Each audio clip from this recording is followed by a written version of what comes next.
This is Josh Baines for InfoLive TV. Our guest today is American author and journalist Ken Timmerman. Currently, he directs the Foundation for Democracy in Iran.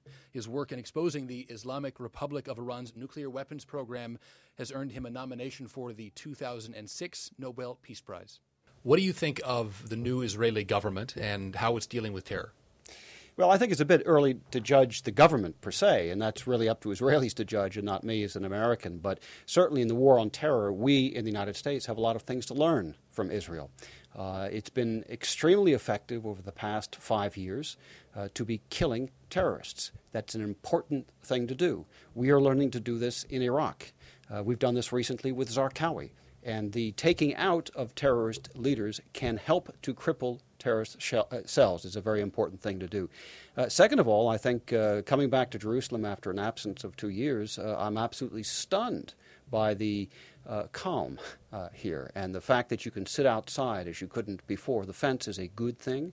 It's clear that this has decreased the likelihood of terrorist attacks, and I don't sense the climate of fear that was palpable just a few years ago.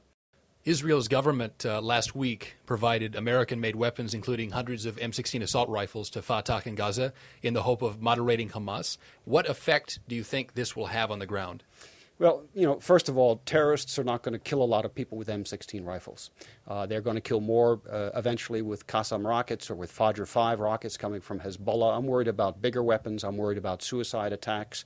And the fence is keeping out a lot of the suicide attacks, so I don't think the impact is going to be that great. This said, the Al-Aqsa Martyrs Brigade are on the State Department's list of terrorist organizations, as is Hamas, and the U.S. policy is no relations, no help, no aid, no nothing.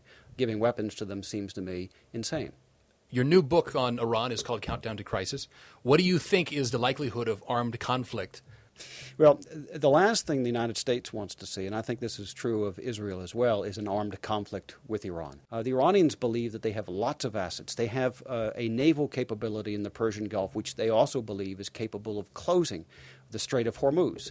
This would have a dramatic impact on the cost of oil, would have a dramatic impact on the international situation. So the last thing that anybody wants is to push the Iranians into this type of aggressive a conflict with both Israel and the West. Now, this said, this is not Israel's problem.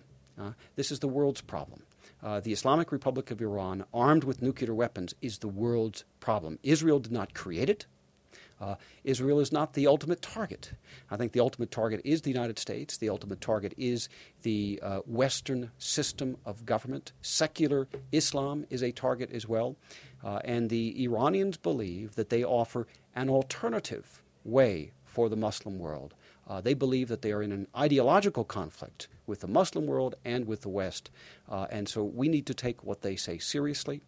When they say they want to wipe Israel off the map, we should take them seriously. When they say they want to destroy America, we should take them seriously. I have always argued, and I argue in Countdown to Crisis, that what we should really be doing, and the moral thing to do, is to help the Iranian people to overthrow this regime. There's widespread discontent in Iran with the regime. They hate the mullahs. They yearn for the West. They yearn for freedom, such as ordinary people have. They want to be considered as citizens of a normal country, not citizens of a terrorist state when they travel. It's always baffled me that the United States government, especially with the desire of President Bush to help bring democracy and freedom to enslaved peoples, has not helped the people of Iran with money, with logistical support, with training, with propaganda, with radio broadcasts, and the rest to overthrow this regime. Ken Timmerman, thanks so much.